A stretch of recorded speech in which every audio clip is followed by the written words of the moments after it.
Welcome, everybody, to Stay Curious. I'm your host, Mark Marquette. We're broadcasting live inside the American Space Museum in downtown Titusville on December 16th, 2025, with one of our wonderful supporters and friends of the museum, Mr. Bob Granath. Bob, Hi, welcome hi, again. Mark. Hi, great to be here. Well, Bob, as my co-producer Marty Winkle put down there on the bottom, public relations man for Lockheed Martin, USA and NASA, That's right. and he's got a great program laid out here today. We'll talk about here just a second, but I always like welcoming our guests because we have so many people, Bob, that may have not seen you on before, though you've been coming on. You probably got about a dozen shows with us now.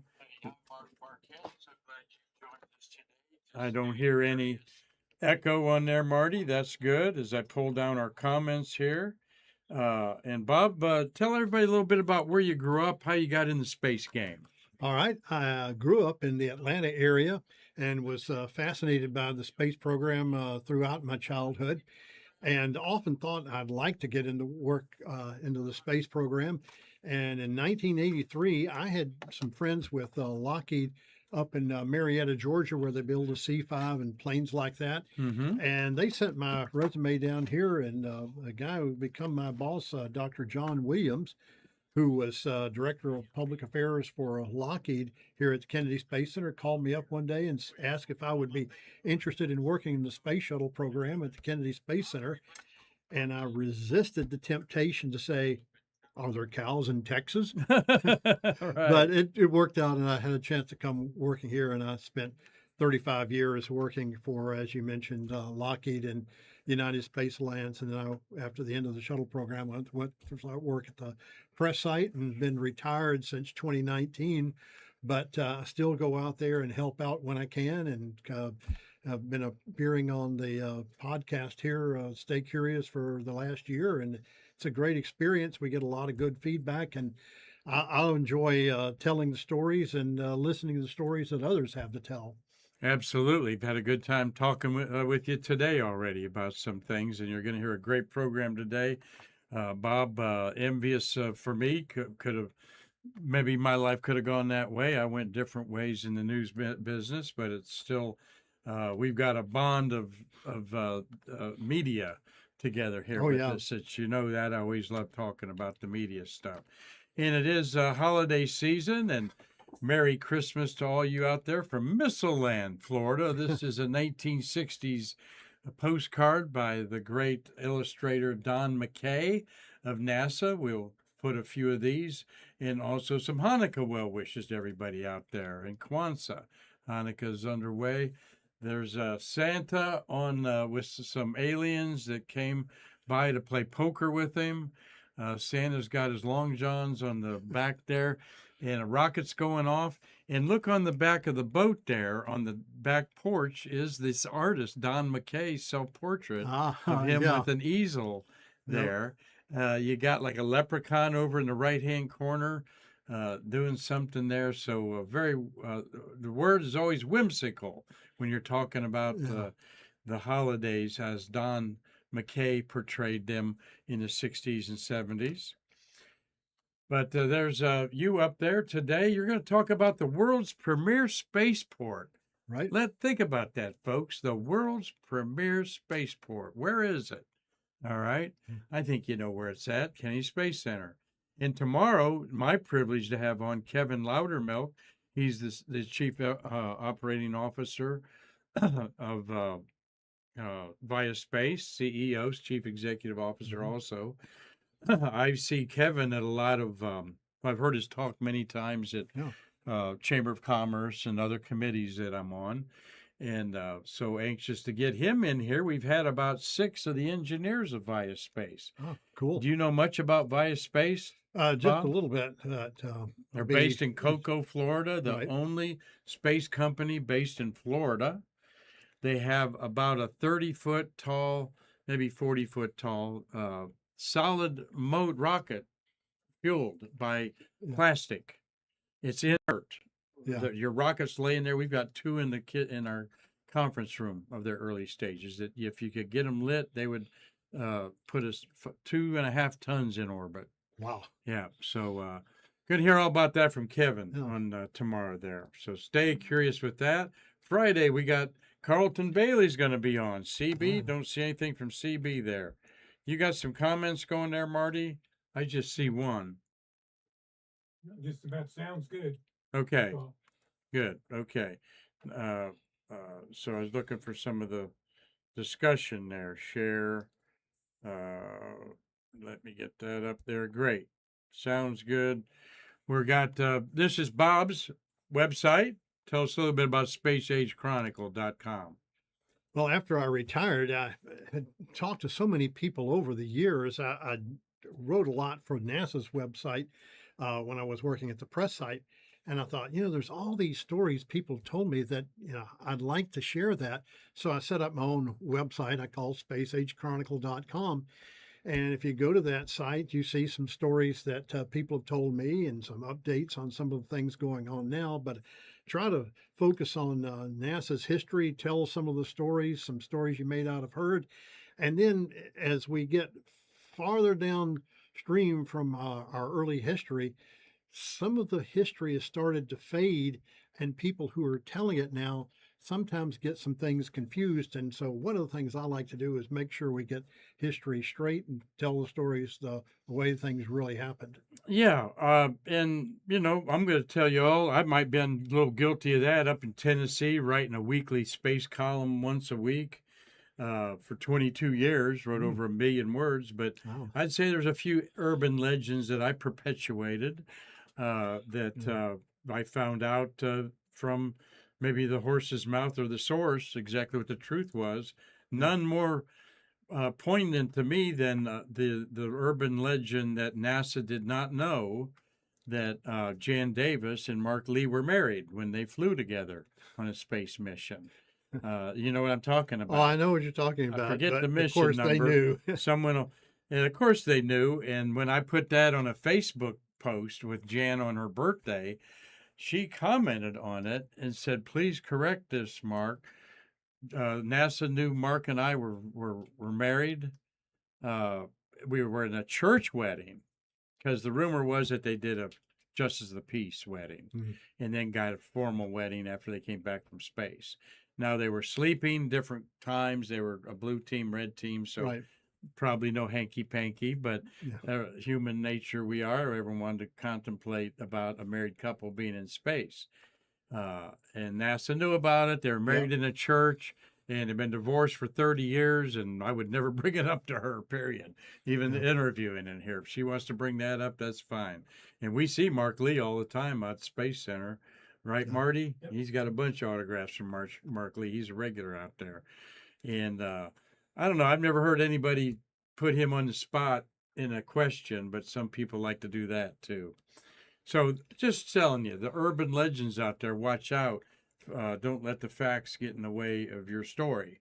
Right. And this is a great deal that that's my way of saying thank you, Bob, for straightening up, things like that by letting people know. So there's your website there. We're all go. I see Cliff Watson down in Pomona, Australia. Arse to you. Okay, the Australian Research and Space Exploration. Cheers to you, brother. He sent me and Marty this cup from Pomona, Australia. Cool. And the man's battling some cancer, and we're praying, and everybody's thinking about you, Cliffy. And the weather's getting nice down there. Oh, yeah. A horrible tragedy in Bondi Beach, yeah. which is near him, is reading near where about I know you're affected by that Bondi Beach massacre during a Jewish celebration of Hanukkah over the weekend. Just awful. Yeah. Because Bondi's one of the main, that's like saying Cocoa Beach here. Right. Really is. So, Bob, I'll let you take it away. Tell me when to advance the visuals here. Okay. And we're going to learn, folks, about the premier spaceport in the world right behind us here. Yep. All right. We'll start out. We are launching so many rockets on such a regular basis here on the Space Coast. This picture is something that I prepared yesterday and sent in, and it's already out of date. Yeah. It says launches this year 107. As of last night, It's 108, and that just shows how we have 3:40 in the gone. morning or something. Oh, that's right. They're all hours of day and night. And when you think back, in 2023, we had 72 launches at Kennedy Space Center and Cape Canaveral Space Force Station, and that was a record, and people thought that was great. The following year, last year, we had 93 launches. Is pretty clear as we got halfway through the year of 2025, we're going to break 100. Well, we did that a few weeks back. Mhm. We had our 108th launch. Where's this sign last at, week. Bob? For people that know. That sign with the banner, it's right outside the Kennedy Space Center Visitor Complex. And they have that grandstand there with that banner, and they update it Mhm. as each launch takes place. And You got to go down towards the badging station, though. That's You right. Past the regular entrance, and it's past the mirror on the right in That's front of right. the Atlantis building. Yeah, they had to come up with some different numbers. I noticed the other day when they hit 100, they kind of had a makeshift thing up there. Oh, yeah. Yeah. Yeah. Well, and like I say, you could update it now to 108. We'll probably go beyond that. Well, just to update on that, of the 108 launches that we've had, 100 of those have been SpaceX Falcon 9s launching from either the Kennedy or the Really, Cape. an even 100. And then United Launch Alliance has had 6 launches, 5 Atlases like the one last night, plus 1 Vulcan rocket. And Blue Origin has launched 2 of their New Glenn rockets. And so there's more and more companies coming online, and one of the things we'll be talking about. That's right. They did have both of them in 2025 in like January and in February, and then That's just right. November.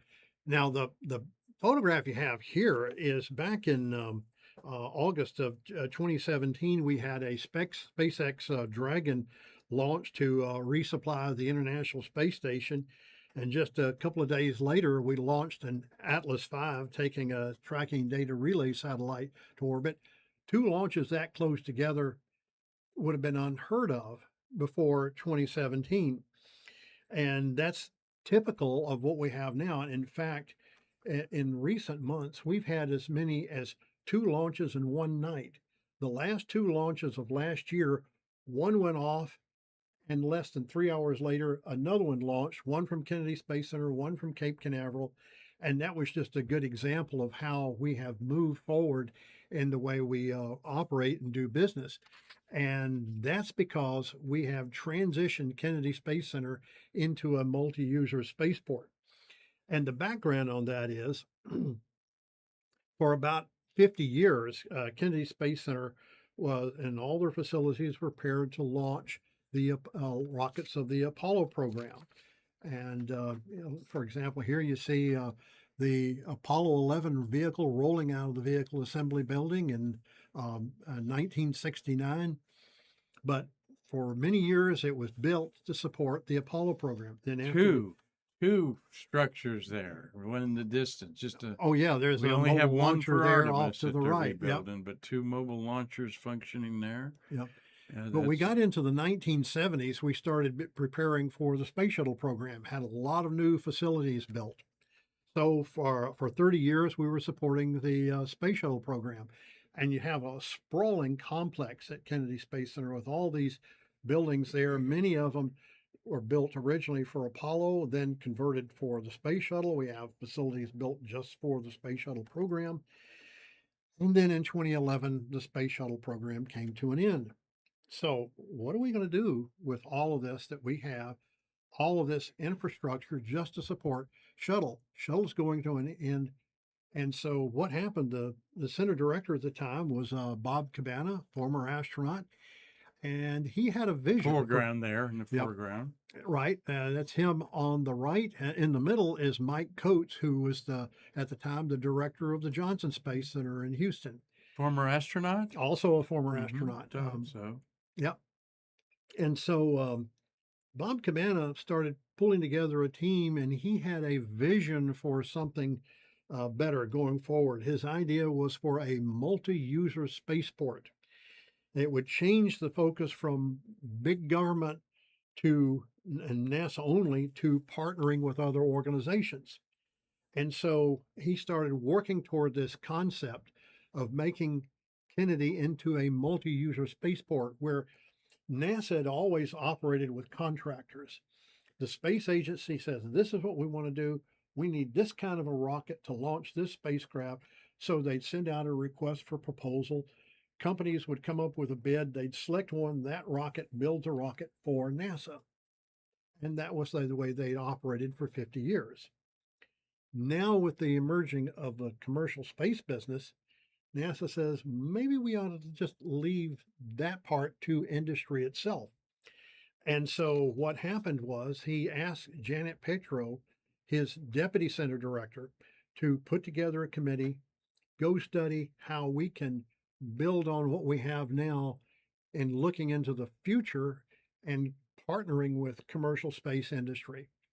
And once we got to that point in 2015 where we realized we've done it, we have become the premier multi-user spaceport. In 2021, Bob Cabana spoke at a news conference, and he spoke of his deputy, Janet Petro. And what he said was, when I look at what's been accomplished here at Kennedy Space Center, it is absolutely amazing. I've got to give a great deal of credit to Janet. She was instrumental in helping us get to the agreements in place that we needed to commercialize Kennedy and make it more user friendly. And so she gets a lot of credit for that. And back about 2017, I was working at the press site. The NASA public affairs people were saying, we need to have someone go talk to Janet, get all the background on how we became a multi-user spaceport and write that up for our website. And I said, oh, I would like to do that one. So in 2017, I had a chance to go to Janet's office. This is when the old headquarters building that's gone now, it's been replaced. And I sat down with her in her office, and she had a big conference table with a map of Kennedy Space Center and Cape Canaveral on the table under glass, and she would point to different areas and describe the changes that were going on. And she would pat her hand on the table emphatically talking about what had gone on. And she was adamant about how things had gone and how proud she was of her team that was able to make Kennedy into a multi-user spaceport. And so what had happened is she put together a team that she chaired. It was a team composed of agency and center experts, and the idea was maximize our experience, location, infrastructure for future spacefaring needs. And so what came out of that in 2012 was a document called the Future Development Concept. Mm-hmm. Where NASA would extensively partner with industry, remove unnecessary government oversight, allow commercial ventures to conduct operations using agency facilities, including launch pads, and aerospace coming in and flying astronauts to low Earth orbit. This is a total change in the paradigm from NASA running everything and having all the vehicles and running the facilities to letting industry come in and partner with NASA. We always had NASA and contractors, but now we have partners operating independently at the center. Let's look a little bit, pause there a second and set the stage for people that don't know the history of what was going on in 2012, particularly 2011. Yeah. The space shuttle last flew in July 2011. Right. There was no U.S. spacecraft available to go to the International Space Station. So long before the final flight, we had to rely on our Russian partners to send American astronauts to the International Space Station. We largely built with 35 shuttle missions. We had to put Americans on Russian spaceships. And yet, in the background of all this, poised is these private companies that are building spaceships, just not SpaceX. You had Sierra Nevada was a player in there. New Origin, Relativity Space, and many others coming online. Yeah, and they they were coming online and not knowing where they were going to launch their vehicles. Correct. This is setting the stage 13 years ago, hoping that some visionaries would do what we're going to be talking about here that Petro and Exactly. Cabana definitely did. So it was a real crossroads. It was. And not just a handoff from the private to the private sector, but real crossroads in would we have access to space? Okay, in the next 10 years, what is our access to space? We don't have we got the Orion spacecraft, but so I just want to set the stage a little bit there, Bob. Yeah, exactly. You can elaborate on there that there were a lot of companies. I know, Marty, we talked with John Harrington. John Harrington had a company that he thought was going to have a crewed spacecraft, astronaut John Harrington. Right. There were a lot of Pete Conrad and Deke Slayton were involved with the what was that triangular spacecraft called? Conestoga. Conestoga. Yeah. Yes, that there was a reusable spacecraft. And they're launching them out at White Sands or Edwards Air Force Base or wherever they could. And then finally, true visionaries here showed up at the right time, Cabana and Petro. Right. Yeah, it was the right place at the right time and taking the correct path. And when Bob Cabana started talking about making Kennedy into a multi-user spaceport with partner companies going off and doing their own thing, there were people who had doubts that could be happen. And in fact, there were some people even recommended that we not do that. But they persevered, pressed forward with it, and it all has worked out. There's a picture of Janet, a government picture there. I see that question. I don't know if we want to jump into that right now. Dave Stange wants to know how long the Russians are going to be grounded due to damage to their launch pad. And I've not heard anything about that. Yeah, I haven't heard anything one way or the other. It's hard to figure. It all depends. They generally don't spend as much time spreading and investigating Right. like we do. Yeah. So they're fixing it, but they need access to space too. So we'll keep up on that, Dave. We hope to I'll look into that tomorrow for tomorrow's shows. We're going to have Carlton Bailey on the show Friday. And CB, get ready and recap your 40-year of Christmases maybe out there. Anything you want to do, brother, we'll be in touch with you a little bit later. I'll call you. Good. Okay. Janet Petro, this is a picture when she was the deputy director. That's right. For the government and NASA under Cabana and Bill Nelson. Exactly. One of the things she said is we looked at the landscape searching for the best way to use available assets.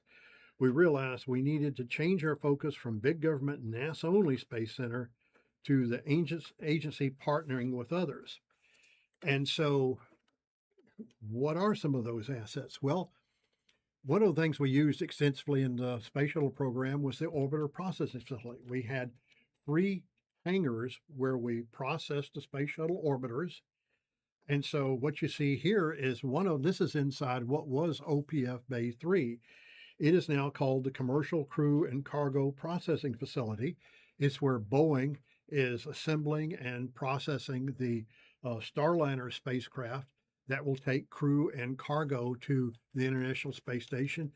They pretty well overcome some of the problems they had in a recent flight to the space station, and we expect that early next year they'll launch one with cargo, make sure everything is flying well on that, and then they'll begin part of the process of shuttling astronauts to the International Space Station aboard. They better hurry up. They've only got about 5 years till they want to deorbit the ISS. And another facility was Launchpad 39A that started being used in the Apollo program, then was used extensively in the Space Shuttle program. And in 2014, Bob Cabana, as Center Director, signed a property agreement with SpaceX. And in this particular photograph, they're officially handing over Pad A to SpaceX. You see in the picture NASA Administrator Charlie Bolden and Gwen Shotwell, who is the President and Chief Operating Officer of SpaceX. Did you And, take that picture? no, I did not take that one. I was out there that day making note of what was said so I could write an article, but we had some of the NASA photographers taking pictures that when that was going on. What happened to all that beautiful rotating service structure? Oh yeah, the Is that what rotating it's service called? structure Is that the R? has Yeah. been taken down and replaced with. Sold they're for ex- scrap? I'm not sure. I would Mhm. assume that's what happened, but I can't say for sure. Mm-hmm. Now, one of the other facilities was Bay 1 and Bay 2 of the orbiter processing facility. That was turned over to Boeing, where they processed the X-37 orbital test vehicle that the Department of Defense uses. It's basically mostly a classified program, but again, it's a case of space shuttle facility being put to use right now. And then, of course, there was the shuttle landing facility, the 3 mile long runway where the space Mhm. shuttles would come in and land. And so in 2015, NASA signed a 30-year property agreement with the Space Florida, and then they now operate and manage it as the launch and landing facility. And what you see here is a large military transport aircraft has landed, and some space hardware is being unloaded to be taken to another part of the Space Center to be processed before being launched into space. So there's a variety of different government uh, contractors and partners operating. One of the things Bob Cabana said is now we've got multiple commercial customers and we're using center assets to become a spaceport and a government commercial for government and commercial operations. If you look at what we're putting in place here at Kennedy, it's pretty amazing. And of course, by 2015, we knew we had achieved his goal of making Kennedy not just into a multi-user spaceport. We're proud to say Kennedy Space Center is the premier multi-user spaceport in the world.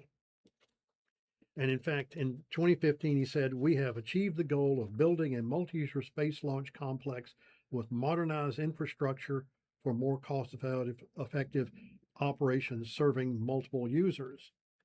Now, how did we achieve that? Well, one of the things Janet Petro pointed out is for 50 years, all range operations were under the authority of Cape Canaveral Space Force Station and the Space Force's 45th Space Wing. And for years, 3 years, Janet Petro worked with multiple leadership levels of the Air Force Space Command's Cape Canaveral Space Force Station, NASA headquarters, and the FAA, the Federal Aviation Administration, to enable commercial launches from Kennedy without Air Force oversight. It was about cutting red tape. Petro said, as a civilian agency, NASA can operate on its own without seeking approvals from the military at the Cape.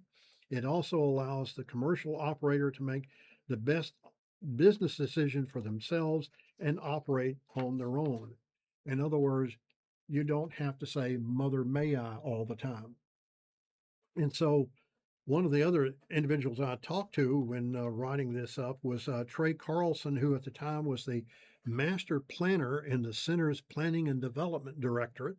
By the way, Trey Carlson is now Janet Petro's chief of staff. But he said the Kennedy Space Center now takes a hands-off approach with the partners.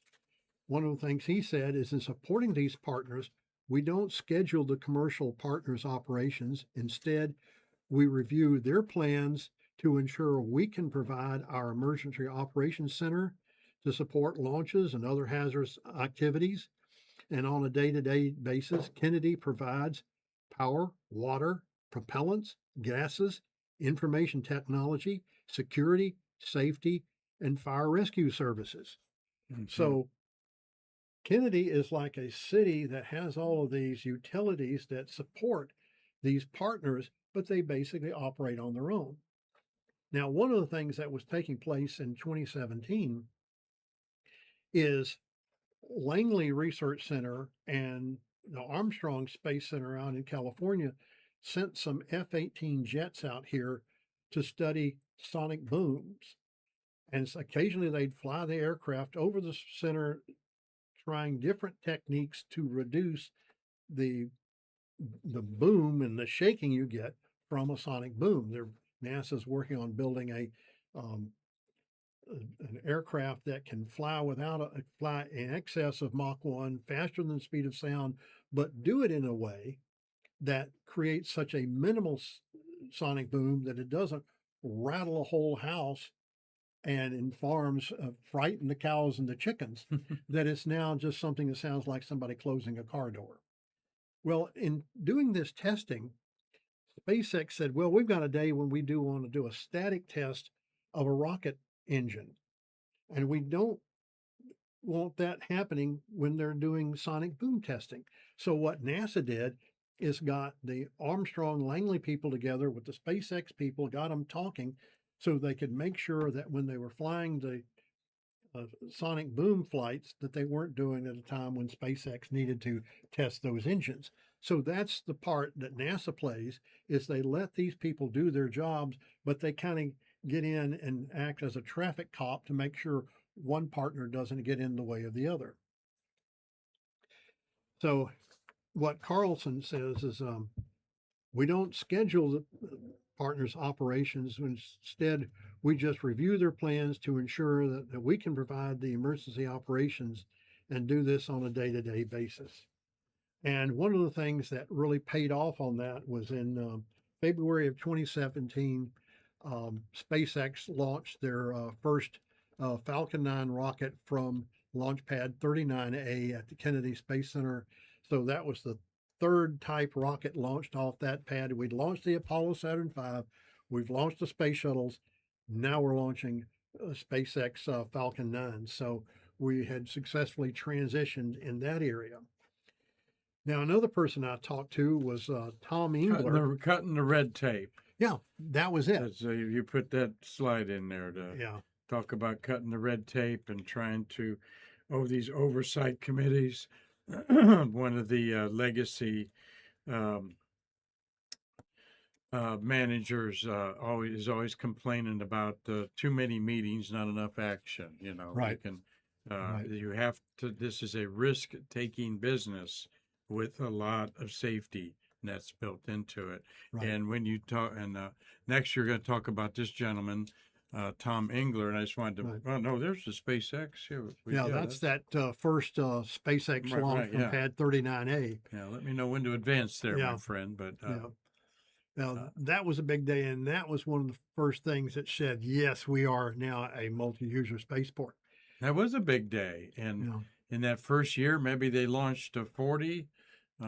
I remember not all of the first stages made it back. One just barely made it and flipped over in the river. Yeah. But man, 100 launches they've done. Right. And 100. What's most important is they've returned those second stages, and one's got like 35 or 36. I mean, the first stage. They returned the first stage of that 100. Probably all 100. They returned the stage. And that's one of the things that was successful with the last Blue Origin launch, as being able to bring back the first stage. Yeah. And that reduces the price of spaceflight enormously. Enormously. So where you can reuse SpaceX's figure is $67 million a launch they charge you. So beautiful looking here. Well, at any rate, I talked to Tom Engler, who's the director of Center Planning and Development. He likes to call his department the Kennedy Space Center's front door. And he was instrumental in working with SpaceX, or working with Blue Origin, in developing their decision in 2015 to build the expansive complex they have out on known as Exploration Park, just outside the Kennedy Space Center. And if you'll jump ahead to the next one, I just wanted to mention what NASA does right is Trey and Tom are known in the community.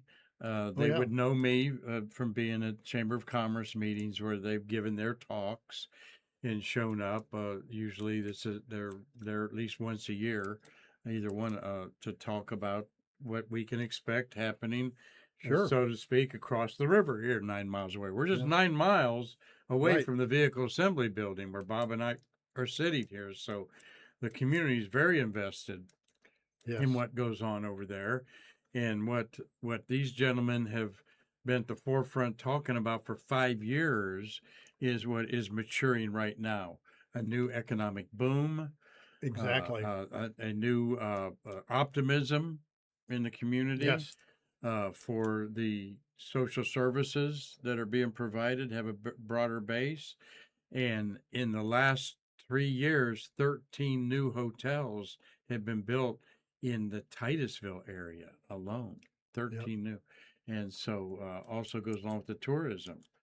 People wanting to see Yes. a rocket launch. Oh yeah. But I know Tom pretty well, good guy, and they've gotten even a plan 30 years from now. They've got a global warming plan. Think about that. If we get global warming, where are these launch pads going to end up? Underwater. Oh yeah. There's a very fine line there that he don't like to talk about too much, but he has talked about it. So go ahead, Marty. Good place to get a question in there. Yeah. And Woody M2 was asking spin launch, whatever happened to that? Spin launch.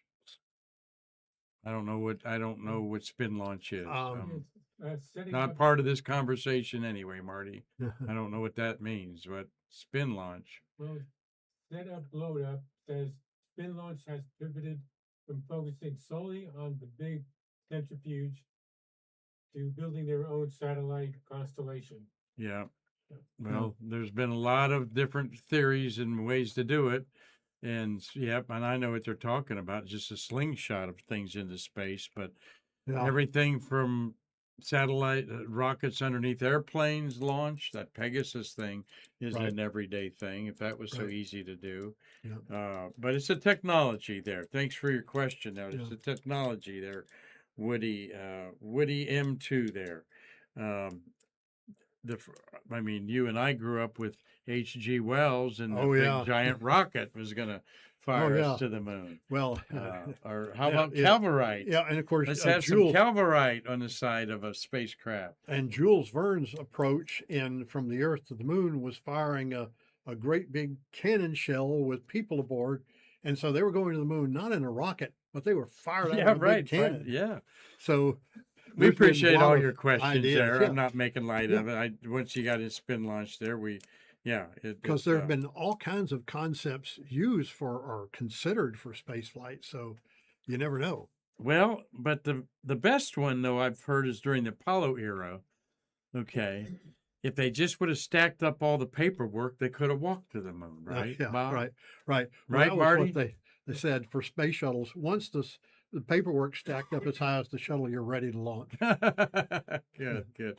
Well, hope you're enjoying this conversation with our friend Robert Granath. He's been a great asset. You have been very popular shows that you've done. Go back to our American Space Museum on YouTube that you're watching and put Robert's name in there, and you'll see some really good programs that you've done with us, and we'll continue to do as we look forward to Oh a yeah, great and bright 2026 with you. A few more slides to go here.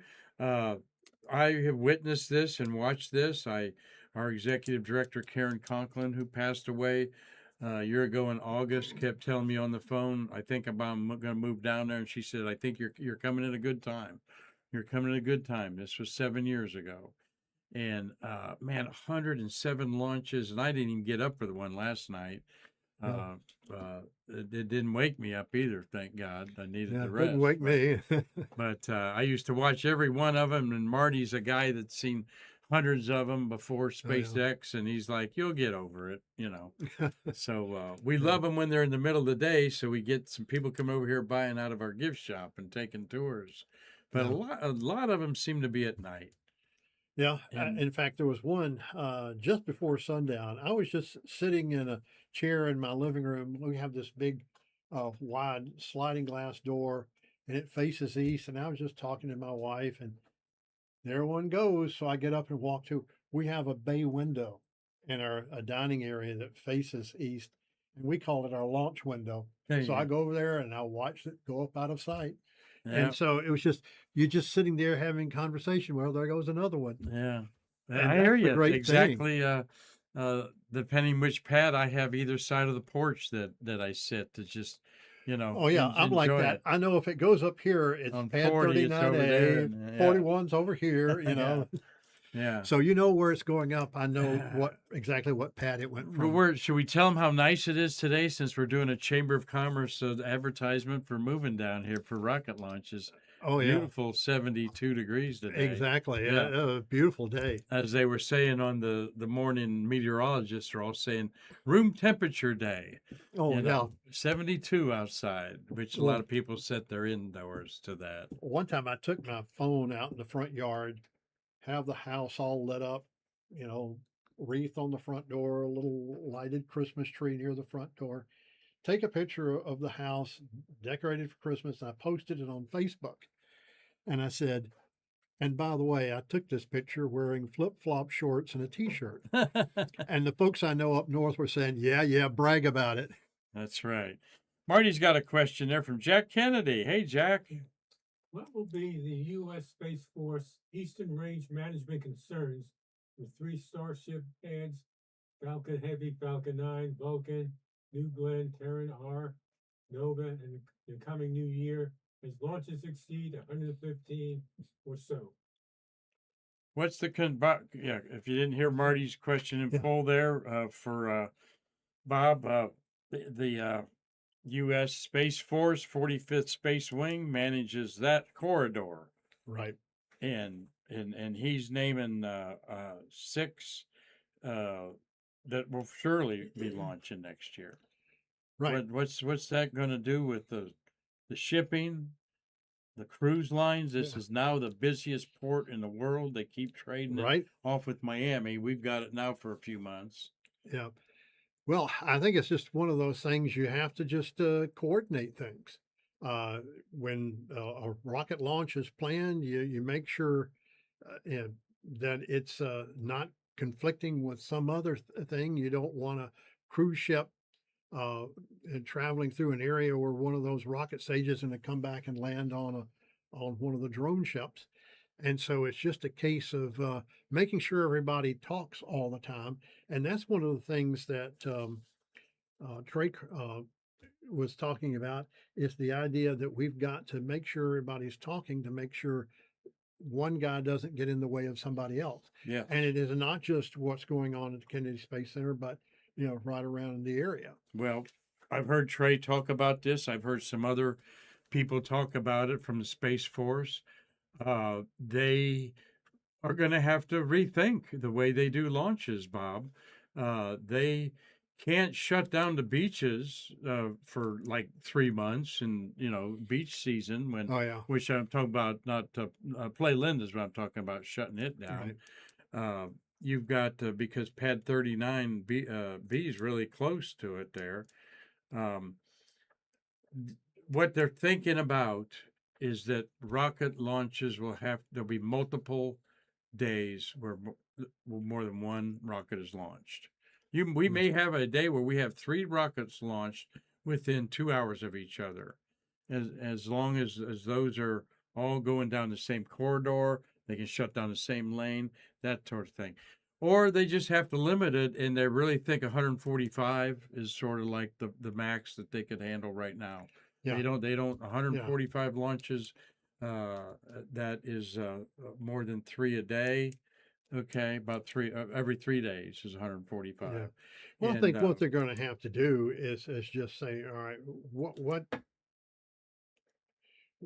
how often are you going to, for example, impact Playa Linda Beach? Basically, from what I understand, the only pad that's really going to affect Playa Linda is pad 39B mhm. when you launch a space launch system with the Orion going to the moon. We're not going to launch that many of those. If you're talking about 39A, in fact, when you launch the first Falcon Heavy from pad 39A, Playa Linda was open and there were people on Playa Linda Beach watching that rocket go up, even though it wasn't that far away. It's far enough away that it was safe to be there. I think the only time Playa Linda is going to be affected is when you're launching from Pad 39B, and that's a space launch system. They're not going to be those that often. We will be launching Artemis 2 early next year. Artemis 3 will probably be 2027 or 2028. And so it's not going to impact that much. And then as far as the shipping lanes, it's just one of those things where NASA and the Space Force is going to have to make sure they're communicating with the folks with the cruise lines. Well, the cruise ships are affecting a lot of launches during the day. I think that's and there was like 4 of them out there parked today when they were Yeah. talking about it. It's amazing. But see, rocket launches and gigantic cruise ships with 5,000 people on them. Oh, yeah. What a world we live in here. So glad that you're all enjoying this and got some good questions. We're going to have Bob wrap it up here. There from Tom Engler, who is really a Yeah. great guy. And like I said, they've communicated very well. There is That's the Blue Origin complex right outside the Kennedy Space Center. Minus about 2 or 3 buildings. that's, the parking garage isn't there. That's not the latest image. They've where the added water some- is above my head's a parking garage now. Oh yeah. It's they've got so many people out there that had to have their own parking garage. So one of the things that they were able to do is work the agreement where Blue Origin could build this facility, and the next slide will show inside one where they're assembling their New Glenn rocket. And the next slide will show that in addition to building that right outside the Kennedy Space Center at Cape Canaveral Space Force Station, they changed up Launch Complex 36 to support the New Glenn. And Great so- shot at 36. You pull those off the internet? Those are good pictures. a NASA image, or actually I pulled that one off of Blue Origin's site. Now, if you go out to the beaches out here, those are the 2 water towers, the 2 lightning towers you Right. see. You can see those from Cocoa and Cape Canaveral beaches, easy, and Oh, that yeah. water tower. And to the right of them, about 1.5 miles over here to the right, is the lighthouse. Yep. Yeah. Now, Very- in addition to Blue Origin, there's Relativity Space. This is their Terran 1 rocket. What's significant about this rocket is this was the largest 3D printed object ever made, not to mention the largest 3D printed object to be launched into space. And that's the way Relativity Space is approaching building their rockets. They successfully tested that rocket in 2023. And the next slide will show what they're doing at Launch Complex 16 at Cape Canaveral. They're building an expansive facility there. Again, another company that will soon be launching rockets in another company, giving one more That's opportunity. pad 16. Pad 16, that's right. Hmm. You won't recognize Rocket Row. I don't think you barely recognize it now. Yeah. And this is another new rocket. This is United Launch Alliance's Vulcan rocket. One of the things that NASA changed in is if they need a ride to space, rather than putting out a request proposal for a rocket for supporting NASA, NASA looks at all the rockets available in the various contractors and buys a ride to space. If they have a satellite or a spacecraft that needs to be launched, they'll buy a ride on one of these rockets, which includes the fact that we're now have the commercial crew program where NASA buys a ride with sending up 4 astronauts and cosmonauts aboard a SpaceX Crew Dragon. We've been using that to send astronauts to the International Space Station since 2020. I Now- see you're ending it here, and we'll get to your questions and comments there. Bob, what a great program here. Of course, that's one of the Crew Dragons attached. Docked to the International Space Yeah. Station. And what all this has done of putting all this commercial work in the hands of industry, it allows NASA to focus on exploration. And this is the crew that will be launching early next year on the Artemis 2 mission to loop around the moon. And what Bob Cabana said is allowing industry to provide our transportation to low Earth orbit means NASA and its team can focus on what we do best, exploration. We've got a lot of work going on at Kennedy. Our new approach will help us advance the mission, including putting boots on Mars. Boots on Mars. I don't think I'll live that long. Would like to think so, but Yeah. we've been trying to put boots on Mars uh, since the 80s. But Yeah. anyway, no, great program. Excellent job there. Bob Granath is always sharing space history with what is now the future. And this is in rhythm with the future of our museum, Bob. Right. We are big Via Space supporters. We're going to have the CEO of Via Space here tomorrow to talk about what their dream and vision is. And they've not launched anything, but they've been in they've been a business for about almost 10 years. And just shows you how long and how the Oh, yeah. dedicated it takes. And they've got support from the military with their plastic fueled rocket that'll put 2.5 tons in space, so low Earth orbit. We've got a question here from Carlton. He's asking, can you ask Bob if he remembers Stuart Chadbolt. Yes. Stu and I were colleagues at Lockheed Space Operations Company. Stu was initially hired as our chief of media relations. He eventually left Lockheed, went to work for Boeing, did that, and then he retired. He joined a group of retirees that called themselves Romeos, which was the acronym for Retired Old Men Eating Out. And they would meet in the parking lot of his church, Suntree United Methodist Church. They'd get on their bicycles, ride their bicycles to a restaurant, eat lunch, and then ride back again. And this was in the late 1990s. I don't remember the exact year. He and these guys were riding their bicycles.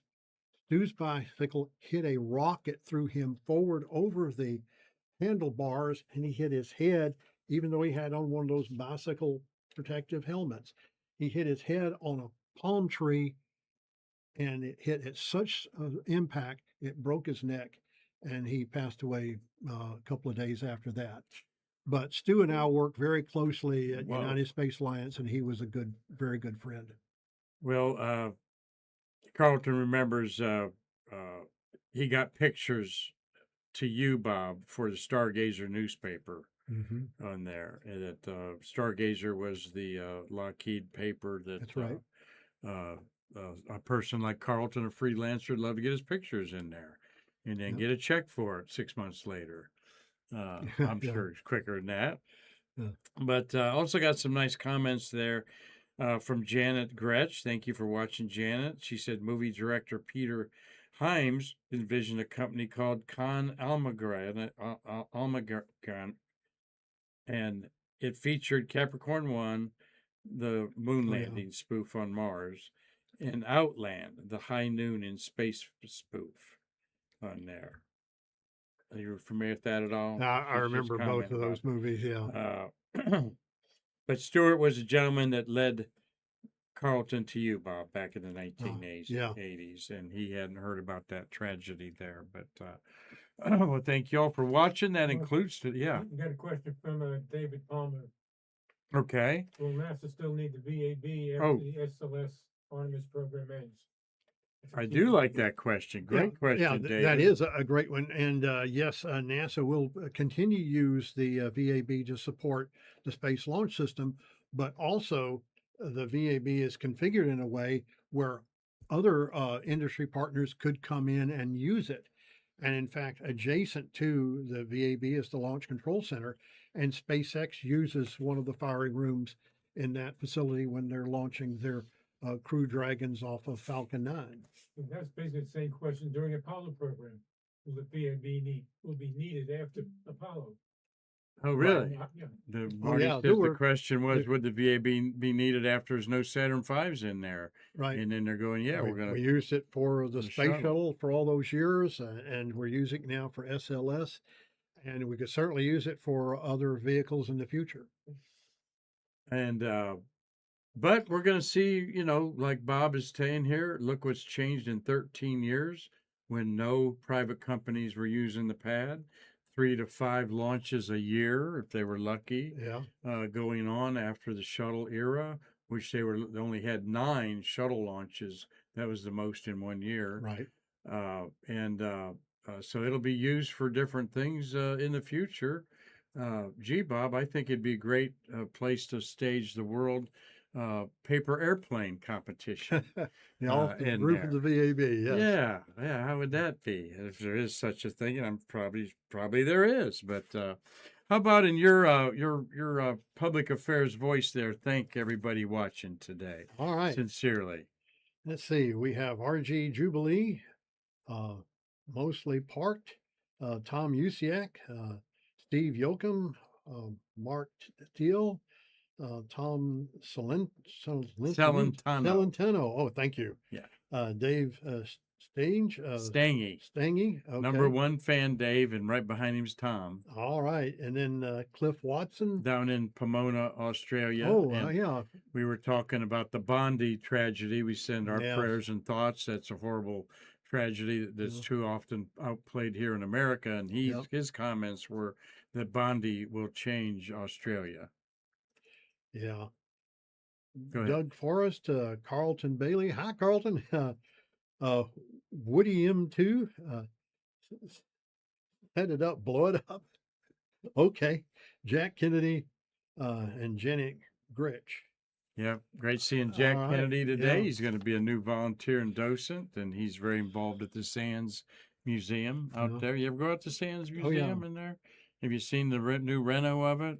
Oh, no, I haven't. Yeah, Sands is a free museum at the gates of the spaceport, right where the cruise ships go for Mhm. Disney and Carnival, are on that side of the port. Yeah. And they just had a big renovation that really looks great. They celebrate every pad. Every pad is on the wall and everything that was launched off of it in a real Yeah. neat capsulized historical Yeah. thing. Talking about the Sands Space History Museum, one of our partners here with Jamie Draper, the director there. Go ahead, Mr. Winkle. Yeah, RG Jubilee is asking, do they have to build a larger building when they start doing Starship? Oh, Yeah, they build a mega building. From what I understand, that building is already being built at Kennedy Space Center. yeah, they're going to have their own building. They're not going to Right. share ours. And then they'll transport the various stages to the Starship pad that is right there adjacent to pad 39A. I don't know if they're going to call it pad 39A and a half, but at any rate, they'll just transport it out there and lift it and put it on the launch pedestal. And they're calling it the Giga Building. Okay. Yeah. The Giga Building. That's right. The Giga Building, of course. All right. Thank you, Marty, for all that. And thank you all for watching today.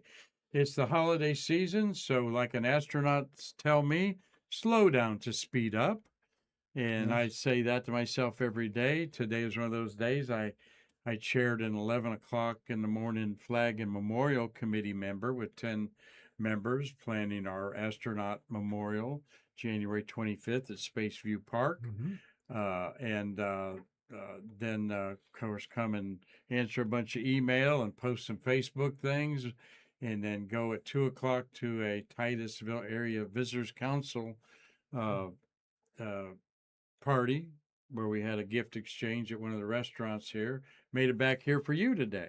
So busy, and fun to be me today is outreaching with our museum, and where I've made a lot of great friends like you over the last 5.5 years. So, Bob, Merry Christmas to you and your Merry wife Christmas and to your you. family. Thank you very much. And hope you have a great holiday season. Hope you do too. And we look forward to some of your great stories again in the next year, 2026. SpaceAgeChronicle.com is where you can read some of Bob's excellent work, and he's reprised some of these with the slides over the couple of years that you've been doing this today with us. So, as always, thanks to Marty Winkle for a good Streamlabs production here today.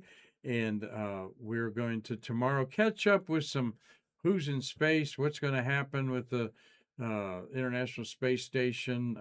There's some interesting stories about the Chinese damaged spacecraft that they Yeah. did a spacewalk and investigated, and find out what was the question we had today about one of the current events going on. Anyway, we'll catch up with current events and space news in a few episodes in space history, as usual. So, on behalf of Bob Granath and Marty Winkle, I'm Mark Marquette saying thank you for watching today's broadcast of Stay Curious, and come back tomorrow to bridge the space between us.